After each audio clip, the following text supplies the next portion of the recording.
Salam, salam kasih damai dan sejahtera. Tuhan memberkati, menyertai dan melindungi. Mari kita berdoa malaikat dalam nama Bapa dan Putra dan Roh Kudus. Amin. Maria menerima kabar dari malaikat Tuhan, maka ia mengandung dari Roh Kudus.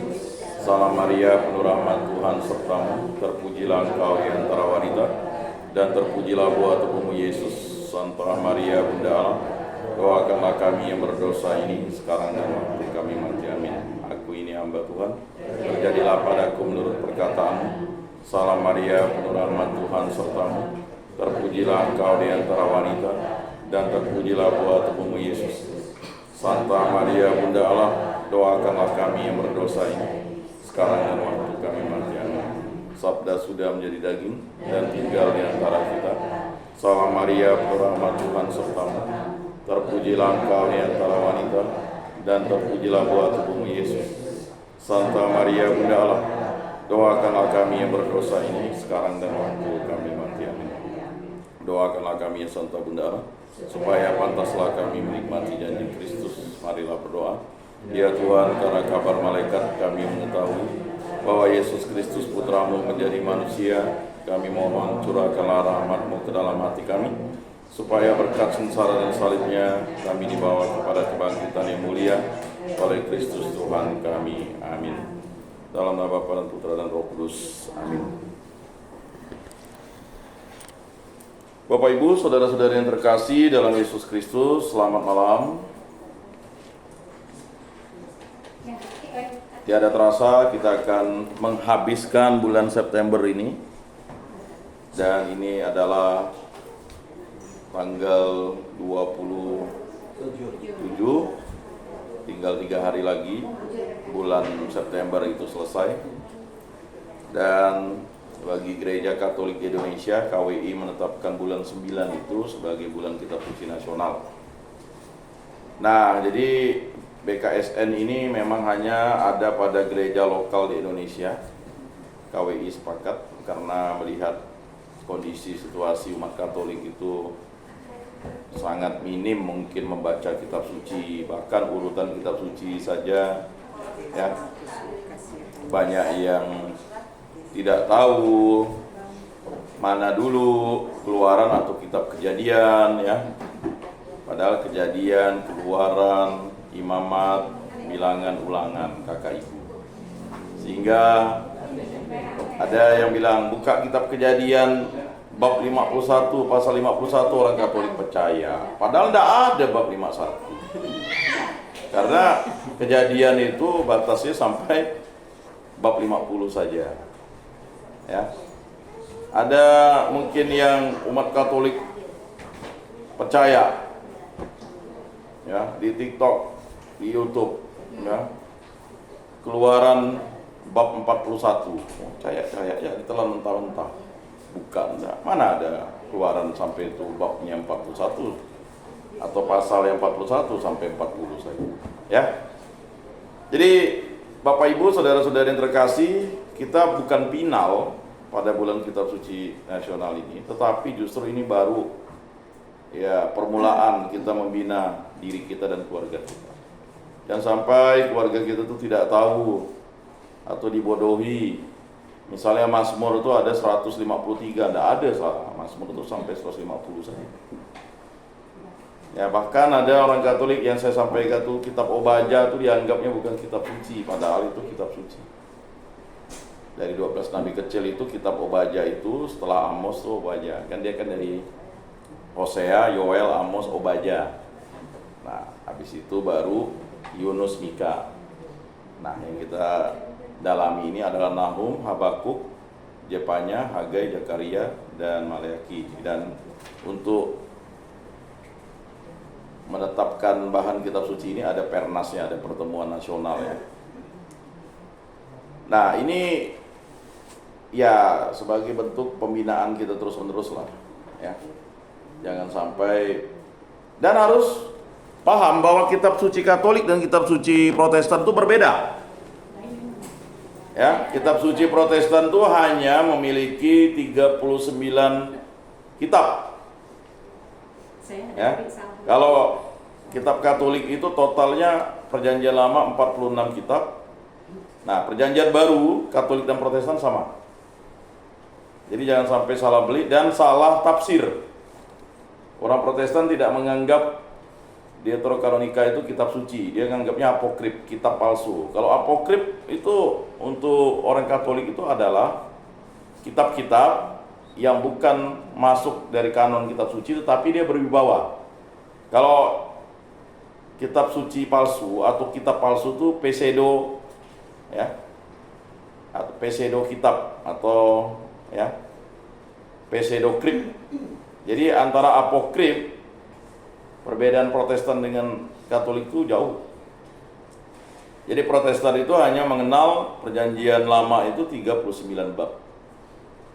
Ya, atau 39 pasal ya. Kadang lucu antara Katolik dan Protestan bertengkar masalah pasal dan bab. Ya. Itu penyebutan di Indonesia. Kalau di barat itu tetap chapter kan. Ya, itu saya ingin memberikan semacam pengetahuan sedikit bahwa jangan pernah mengatakan kitab suci kita itu sama, berbeda. Jadi perjanjian lama mereka hanya, ya, dia kan bilang hanya soli scriptura kan, hanya kitab suci.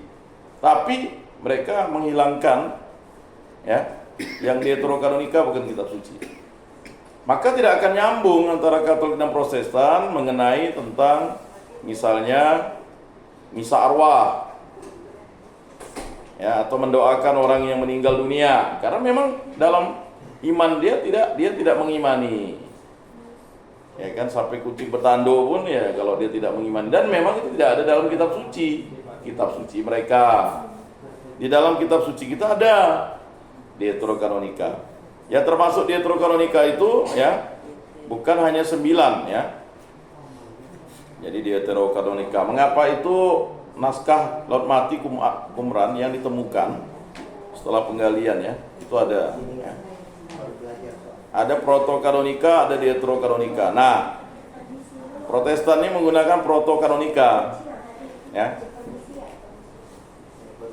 Sedangkan Deuterokanonika itu ya ditemukan bernaskah Yunani ya, karena Yunani itu bahasa internasional waktu itu. Jadi kitab suci itu ditulis dengan 3 bahasa Aram, ya, Aramik, Ibrani dan ya Yunani. Kalau kita bandingkan begini, ada bahasa Melayu, bahasa Indonesia, bahasa Ibrani itu bahasa Indonesia, bahasa Aramik itu bahasa Melayu gitu.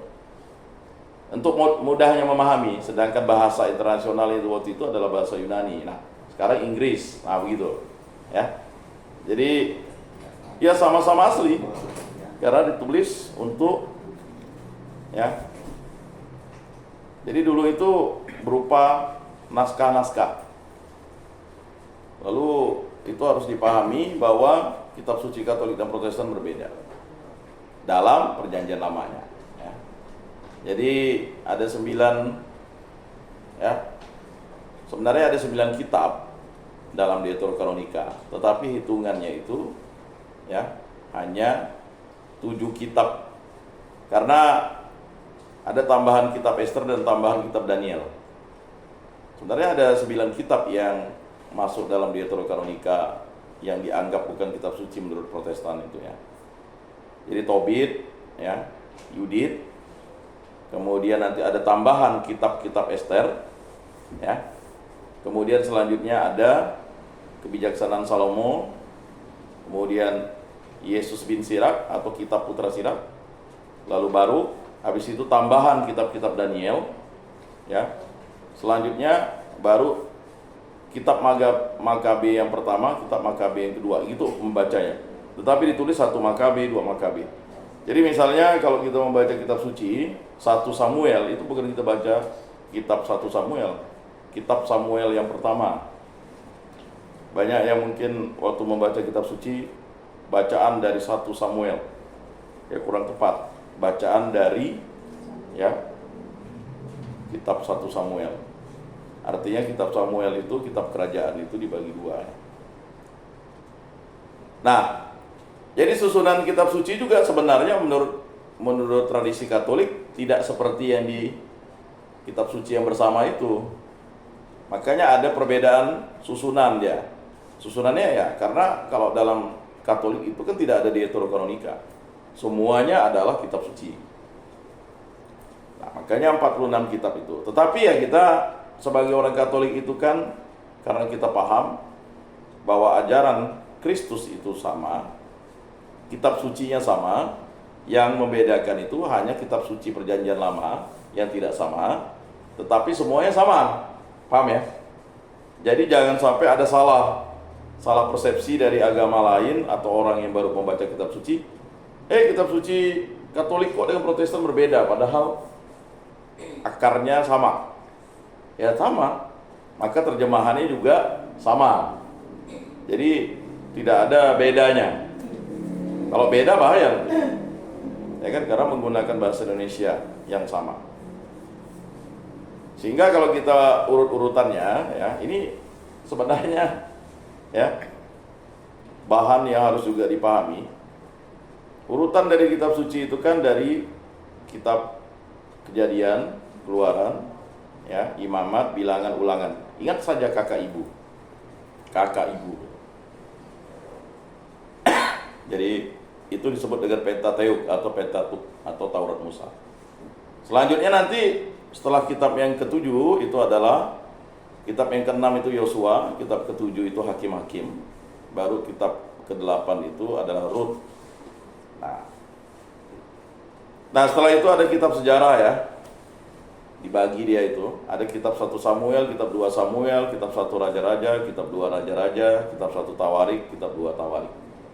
Nah selanjutnya setelah itu ada kitab Ezra, kitab Nehemia, ya, lalu ada kitab Ester. Nah di kitab Ester ini ada sebagian yang dianggap bukan kitab suci menurut Protestan, makanya disebut tambahan-tambahan kitab Ester. Nah selanjutnya kalau sudah sampai Ester, itu berarti kita sudah masuk ke kitab ya semacam puisi, kidung-kidung kan. Nah itulah kitab Ayub. Setelah Ayub pasti Mazmur, Amsal, ya. Setelah Amsal apa? Ya kan? Setelah Amsal apa? Pengkhotbah yang sekarang lagi beberapa minggu ini dibacakan, ya. Lalu lanjut ke Kidung Agung, ya. Jadi ada 5 kitab itu, ya, yang sifatnya semacam puisi, ungkapan, perasaan, ya, prosa. Kalau kita baca Kidung Agung ini cocok memang bagi orang yang bercinta dan sebagainya, ya. Dan itu untuk memahami Kidung Agung itu tidak dengan sesuatu yang langsung begitu. Dia harus dipahami secara, ya, perenungan terus-menerus. Nah, setelah Kidung Agung kita akan masuk ke kitab yang berikutnya, ya, yaitu kitab Yesaya, Yeremia, Ratapan, ya, Yesaya, Yeremia, Ratapan. Jadi kitab Ratapan itu pasti kitab ke-25 kalau menurut urutan Katolik dan Protestan, ya. Tapi kalau menurut urutan Katolik dia tidak seperti itu. Nah setelah itu apa? Ya, kita ingat ada Nabi Yeskiel dan Daniel. Nah itu kitab yang ke-26 dan ke-27. Barulah nanti kitab nabi-nabi kecil nih, yang tadi saya katakan, mulai dari Hosea, ya, Yoel, ya, kemudian Amos, Obadja. Satu-satunya dalam Perjanjian Lama yang hanya satu bab, satu pasal itu hanya Obadja, ya. Kalau dalam Perjanjian Baru itu ada 4 kitab yang hanya satu bab, ya. Nah setelah tadi itu Amos, Obadja, lalu Yunus, Mika, ya. Selanjutnya Nahum, Habakuk yang nanti kita akan dalami. Lalu ada Jepanya, Hagai, ya, Zakaria dan Maleaki.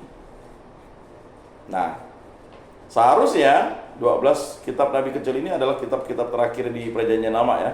Tetapi karena Tobit, Yudit tadi itu dianggap Deuterokanonika, ya udah urutannya. Jadi seakan-akan Tobit itu jadi kitab yang ke-40. Bukan, ya. Kalau susunannya bukan ke-40 kalau kitab suci Katolik. Tetapi ya sudah, karena memang yang dijual di pasaran itu adalah kitab yang itu urutannya. Nanti kalau kita pakai kitab suci Katolik, kita tidak akan mendapatkan Tobit itu setelah Maleakhi, ya. Kalau habis Maleakhi ya langsung Injil Matius, ya. Kalau kitab suci Katolik, ya. Tapi kalau kitab suci yang bersama, yang Alkitab yang Deuterokanonika, jadi Tobit itu jadi kitab yang ke-40. Ya. Ya, kata Deuterokanonika itu kan sebenarnya adalah pemahaman kitab suci dicetak bersama. Bagi orang Katolik, Deuterokanonika adalah kitab suci. Bagi orang Protestan, Deuterokanonika bukan kitab suci. Dianggap apokrif, kitab palsu. Kalau kita pseudokrip atau pseudo kitab. Kalau apokrif, kalau menurut pengertian kita itu adalah tulisannya berwibawa tetapi tidak dikanonisasi sebagai kitab suci. Jadi itu ya, pemahamannya ya. Jadi jangan sampai nanti kita terjebak, oh ini Deuterokanonika itu kan ditemukan. Tidak, Deuterokanonika itu penemuan karena ada kitab yang disalin itu menggunakan bahasa Yunani. Ya, maka itu harus menjadi kitab suci dan dikanonisasi oleh gereja. Nah, itulah dia kitabnya berikut: Tobit, Yudit, tambahan kitab-kitab Ester, kemudian kebijaksanaan Salomo, lalu ya Yesus bin Sirak, kemudian Baruk, tambahan kitab-kitab Daniel. Nah, jadi di Katolik itu tidak ada ditulis tambahan kitab-kitab Ester kalau kita membaca ya, tetap langsung. Berikutnya baru satu Makabi, kitab Makabi yang pertama, kitab Makabi yang kedua. Seharusnya kitab Makabi yang pertama dan kedua itu setelah satu Tawarik, dua Tawarik itu sebenarnya kitab Makabi sebenarnya. Kalau saya tidak salah ya, atau saya nanti bisa ini ya. Nah, baru mungkin banyak orang Katolik itu beranggapan Injil Matius itu adalah kitab pertama. Bukan, kitab pertama itu kitab Kejadian. Injil Matius itu adalah kitab ke-47. Kan dibagi. Kalau kitab pertama dalam Perjanjian Baru ya Injil Matius. Tapi kalau kitab suci Katolik yang ke-47 itu adalah Injil Matius, begitu. Kan 73 kitab gitu tuh, ya. Nah, kalau dalam Perjanjian Baru itu kitab pertama. Kitab pertama itu tetaplah kitab Kejadian. Sedangkan kitab ke-47 itu adalah Injil Matius. Nah, tapi kita menganggapnya sebagai kitab pertama dalam Perjanjian Baru. Nah, ini banyak juga yang urutannya. Urutannya adalah Matius, Markus, Lukas, Yohanes. Jangan terbalik ya. Memang Markus sebagai yang menulis tulisannya tertua, tetapi penyusun kitab suci ya menganggap Injil Matius yang menjadi yang pertama dalam Perjanjian Baru itu, dan Injil Matius, Markus, Lukas itu dianggap sinoptik. Mengapa? Saling berkaitan dan saling melengkapi. Tetapi ada juga yang otentik, misalnya ditulis Lukas, tidak ditulis di Matius, Markus. Tetapi kebanyakan mereka saling melengkapi. Makanya jangan heran di Matius ada, di Markus ada, di Lukas ada. Bahkan di Yohanes ada. Tetapi Yohanes itu tidak dimasukkan dalam sinoptik. Nah, Injil Matius, Markus, Lukas ini ya, kalau Matius memulai Yesus dengan silsilah ya, keturunan bukan? Tetapi kalau Markus langsung menceritakan Yesus sudah dewasa. Lukas menceritakan Yesus, dan kita tahu Lukas itu mendetailkan ceritanya, mulai dari ya Maria dan Yosef itu tadi kan, kalau kita baca. Kemudian Injil Yohanes itu ditulis setelah Yohanes berusia 90 sampai 95 tahun. Karena desakan umat Kristen perdana waktu itu, adanya penyesat-penyesat yang menyesatkan ya. Sehingga Injil Yohanes itu adalah Injil keempat. Nah, lambangnya kalau kita lihat di Gembala Baik tuh, kalau Injil Matius itu lambangnya apa? Tidak memperhatikan. Manusia ya. Bukan ya. Dia lambangnya itu ada 4, manusia, kemudian berkepala manusia, berkepala singa, berkepala sapi atau lembu, berkepala elang. Nah, itu Yohanes. Ya, itu ada. Nah, kalau ke GB itu lihat tuh. Ya. Makanya pergi ke GB itu ada tuh. Nah, Matius itu yang berkepala manusia kalau tidak salah ya. Nanti kalau terbalik bisa ya. Kemudian Markus itu berkepala singa, sedangkan Lukas itu berkepala lembu. Itu ada maksud itu. Lalu Yohanes itu berkepala elang atau raja wali. Ada lambang-lambangnya. Makanya kalau di GB itu kok ada gambar manusia, ada gambar singa, ada gambar lembu atau sapi, ada gambar kepalanya elang. Nah, itu melambangkan Injil dari itu. Nah, itu ada maksudnya. Nanti mungkin beberapa waktu saya akan jelaskan maksudnya. Nah, berikutnya nanti sebenarnya Injil Lukas itu panjang, tetapi dipotong karena terlalu panjang, makanya dia menjadi kisah para rasul. Jadi penulis kisah para rasul itu adalah Lukas. Ya. Murid Yesus, para rasul itu menulis semua, tetapi Matius sebagai pemungut cukai itu, ya, kemudian lalu ada Markus. Markus ini murid Yesus, tetapi dia tidak langsung. Dia bukan para rasul, tetapi dia menuliskan banyak perkataan Yesus yang keluar dari Yesus dan disampaikan oleh Petrus. Awalnya Markus ini mengikuti perjalanannya Paulus, tetapi karena ada pertengkaran, akhirnya Markus itu, ya, akhirnya menyertai Petrus, jadi murid Petrus. Ya. Jadi kalau kita lihat di situ ya. Kemudian nanti Lukas ini seorang tabib, seorang budak, seorang dokter, ya. Dia bukan orang Yahudi, dia orang Yunani. Lalu karena waktu itu orang-orang kaya waktu itu membutuhkan tabib, maka dia disekolahkan. Lalu dia akhirnya, ya, lebih banyak bergaul dengan Paulus dan dianggap anaknya Paulus, ya. Seperti itulah. Kemudian kalau Yohanes, nah ini murid kesayangan yang disayangi Yesus. Murid yang berlari lebih awal, lebih dulu daripada Petrus, karena Petrus itu abang sepupunya lebih tua, ya.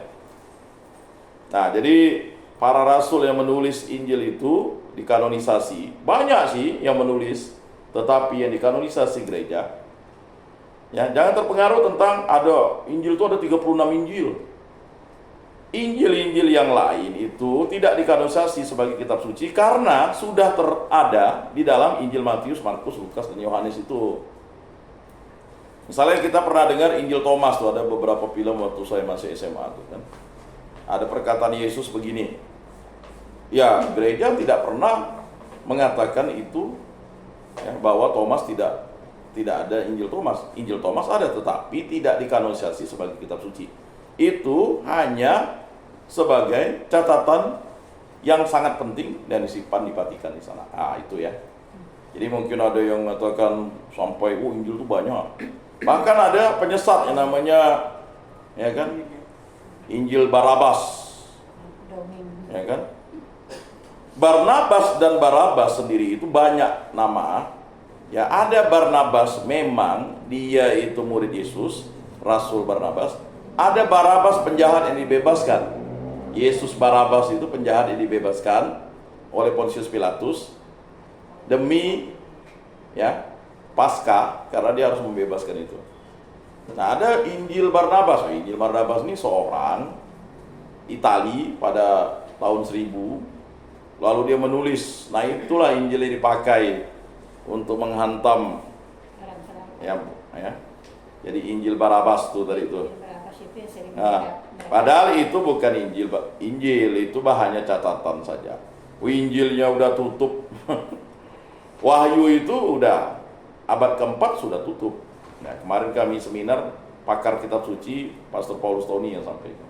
Tidak ada lagi wahyu setelah abad keempat itu, ya. Jadi yang dimaksud itu wahyu yang disampaikan itu. Jadi jelas ya. Karena memang kalau surat Yakobus itu pada abad keempat memang ditulis. Dia agak diragukan sebagai kitab suci, tetapi akhirnya gereja sepakat bahwa surat Yakobus itu bukan semua suratnya, tapi beberapa pasal dan bab di situ tuh ada yang meragukan otentik tulisan Yakobus. Nah, ini saya merangkum nih, pembelajarannya cukup lama ya, supaya nanti Bapak Ibu bisa memberikan penjelasan. Kemudian kisah para rasul ya. Lalu ada, setelah itu kita lihat surat Rasul Paulus. Berapa surat? 13 surat. Ya, 9 surat untuk tempat dan 4 surat untuk seseorang atau orang. Jadi ini waktu di Sedinar saya dapatkan dari Pastor Pascal Sudirjo. Dimulai dari surat Rasul Paulus kepada jemaat di Roma. Nah, itu jelas. Ya. Lanjut surat Rasul Paulus yang pertama kepada jemaat di Korintus. Nah, gitu bacanya, ya. Pembacaan dari 1 Korintus, keliru. Ya. Bacaan dari surat pertama Rasul Paulus kepada jemaat di Korintus. Nah, nanti surat Rasul Paulus yang kedua kepada jemaat di Korintus. Lanjut apa habis itu? Surat Rasul Paulus kepada jemaat di Galatia. Sebenarnya Galasia, tapi karena kita ya sebenarnya Galasia. Tapi ya udahlah, karena Indonesia Galatia pun enggak apa. Lanjut surat Rasul Paulus kepada jemaat di Efesus. Yang sering salah Efesius. Saya pun sering salah tuh surat ya, Efesus. Ya, berikutnya surat Rasul Paulus kepada jemaat di Filipi. Kemudian surat Rasul Paulus kepada jemaat di Kolose. Baru surat Rasul Paulus yang pertama kepada jemaat di Tesalonika, surat Rasul Paulus yang kedua kepada jemaat di Tesalonika. Ada 9. Tetapi tempatnya itu hanya berapa? 7. Karena 7. Tapi suratnya ada 9. Ya kan, Roma, Korintus, Galatia atau Galatia tadi, lalu Efesus, ya kan, Filipi, Kolose dan Tesalonika. Nah, Tesalonika ini sering dipakai. Surat Rasul Paulus kepada Tesalonika. Tidak ada, Tesalonika itu tempat, bukan nama orang. Ya, surat Rasul Paulus kepada jemaat di Tesalonika. Biasa Ya. dibaca. Biasa dibacakan surat Paulus ke itu jemaat di Tesalonika. Ya, surat Rasul Paulus yang pertama. Enggak, kadang-kadang aku itu bisa pakai. Oh, berarti ada kekeliruan. Karena dia 2 surat. Surat Rasul Paulus yang kedua kepada jemaat di Tesalonika. Nah, pernah saya ada keliru lektor tuh, surat Rasul Paulus yang kedua kepada Tesalonika. Ya kan? Bukan, Tesalonika itu nama tempat. Berikutnya baru untuk personal. Surat yang pertama kepada Timotius. Pernah juga keliru. Surat Rasul Paulus yang pertama kepada jemaat di Timotius. Waduh. Karena dianggap Timotius itu nama tempat. Dianggap sama, bukan. Timotius itu orang, maka dibaca surat Rasul Paulus yang pertama kepada Timotius. Surat Rasul Paulus yang kedua kepada Timotius. Berikutnya surat Rasul Paulus kepada Titus. Dan ini surat terpendeknya. Surat Rasul Paulus kepada Filemon, hanya 1 bab 1 pasal. Silakan dicek itu. Ya. Baik, itu sudah surat Rasul Paulus ya. Lalu ada surat kepada jemaat Ibrani. Nah, memang ada beberapa surat itu ditulis oleh Paulus, tetapi tidak pernah diklaim itu sebagai surat Rasul Paulus. Itu kumpulan surat-surat oleh para rasul kepada orang Ibrani, orang Yahudi sebenarnya. Ya, jemaat Ibrani adalah orang-orang Kristen yang agamanya adalah Yahudi tetapi mengimani Yesus sebagai Tuhan. Ya, maka disebut surat Rasul Paulus kepada jemaat Ibrani, kepada orang Ibrani. Ya. Tidak otentik Paulus. Paulus itu yang jelas itu menulis 13 surat. Sedangkan sebagian dari surat-surat kepada jemaat Ibrani memang ada ditulis oleh Paulus. Tetapi murid yang lain atau rasul lain juga menulis, ya. Setelah itu baru surat-surat Kristen atau surat-surat Katolik. Mulai dari surat Yakobus. Hanya 1. Berikutnya surat Rasul Petrus yang pertama atau surat Petrus yang pertama. Surat Petrus yang kedua. Surat Yohanes yang pertama. Nah, di sini ada 1 Yohanes, 2 Yohanes, 3 Yohanes. Itu surat Rasul Yohanes yang pertama, surat Rasul Yohanes yang kedua, surat Rasul Yohanes yang ketiga. Lalu ada surat Yudas. Tadi kalau Filemon itu hanya 1 bab, surat Rasul Yohanes yang kedua itu kalau tidak salah 1 bab. Surat Rasul Yohanes yang ketiga itu 1 bab atau 1 pasal. Nanti lihat di rumah ya.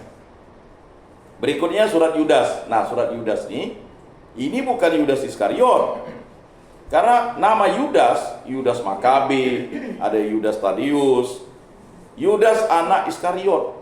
Yudas itu adalah saudara sepupunya Yesus. Kita ingat ada Simon, ada Yoses, lalu ada Yakobus, ada Yudas yang waktu mau menjemput Yesus yang dikatakan Yesus gila tuh.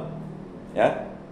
Lalu surat Yakobus itu bukan yang menulisnya Rasul Yakobus, saudara Yohanes, karena Rasul Yakobus itu sudah dipenggal kepalanya, tidak mungkin menulis surat Yakobus. Ya. Kemudian bukan Yakobus anak Alpius juga, ya, atau Yudas anak Yakobus. Yakobus itu ada 3 dia. 2 menuju ke Yakobus tua, itu saudaranya Yohanes. Lalu ada Yakobus muda, Yakobus Alpius, anak Alpius. Lalu Yudas Tadius, anak Yakobus. Ya, makanya kalau membaca tiba-tiba kok Yudas anak Yakobus, kan Yudas Tadius tuh. Itu tadi Yudas Tadius anak Yakobus. Nah, ya, jadi kalau kita membaca itu bukan keliru. Namanya itu kan, kalau nama saya Yakobus Dilanelis, Pak Ian, nah, iya kan? Sama seperti kayak misalnya Bartolomius, nama lainnya Nathanael. Thomas, nama lainnya Didimus. Simon, ya, nama lainnya dirubah Yesus jadi Petrus, nama lainnya Kepas. Kepas kan begitu. Saulus dirubah jadi Paulus, ya kan? Paulus tuh bertobat gitu, Pak. Nah, ini membaca kitab suci. Nah, selanjutnya setelah itu adalah wahyu kepada Yohanes atau wahyu. Jadi ada 4 kitab yang hanya 1 bab. Filemon, surat itu, kemudian tadi surat Yohanes yang pertama, Yohanes yang kedua, dan surat Yudas. Jadi tidak ada pembacaan dari surat Yudas bab 2, ketawa nanti orang. Ya, hati-hati. Ya, penyesatan itu bisa terjadi loh. Atau misalnya ini Injil Matius pasal yang ke-29, mana Matius saya sampai 28. Ya. Jadi jumlah-jumlahnya itu nanti belum jumlah ayatnya ya. Jumlah babnya saja itu. Jadi hati-hati, penyesatan itu bisa terjadi ketika kita tidak membaca kitab suci, dan ini bisa berbahaya bagi kita. Nah, itu penjelasannya dulu untuk katekese awal. Mungkin banyak di antara kita ini ya sudah melupakan bolak-balik kitab suci. Waktu di paroki Stella Maris dulu tuh DPP, mungkin zaman Pak Dutin kali ya. Kan ada tuh kuis bolak-balik kitab suci kan. Cari-cari gitu. Siapa yang paling cepat? Ya, kalau enggak hafal tuh susah. Ya kan? Siapa yang hafal langsung angkat tangan nih baca. Begitu. Tapi sekarang kayaknya udah kuno ya Pak Dutin ya. Enggak dianggap, padahal itu penting tuh. Gara-gara itulah akhirnya saya menghafal urutan kitab suci itu supaya bisa berlomba. Kalau enggak bisa. Itu baru bolak-balik kitab suci. Jadi waktu bulan kitab suci itu luar biasa ya. Ada pameran kitab suci ya. Waktu itu seminggu pameran kitab suci ya. Kitab suci itu dipamerkan. Jadi enggak tahu di stasi Jurujudi dulu ya, atau di katedral kan. Itu ada biasanya kan. Akhirnya mulailah ya. Bulan kitab suci nasional sebulan, dulu seminggu kan, tidak lama. Nah, itu tepatnya bulan Januari sebenarnya kalau untuk gereja universal Katolik. Tapi di Indonesia jadi bulan 9. Dan bulan 9 itu ada pameran kitab suci dan sebagainya. Dan itu tradisi yang baik.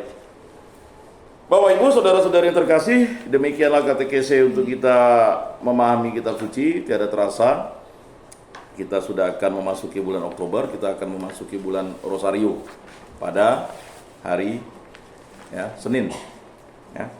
Dan Selasa, pada hari Selasa Dan pada bulan Rosario itu ya, apakah kita meninggalkan bulan kitab suci? Ya tidak. Itu adalah rangkaian di mana gereja membuka diri untuk kita selalu bertekun dalam iman.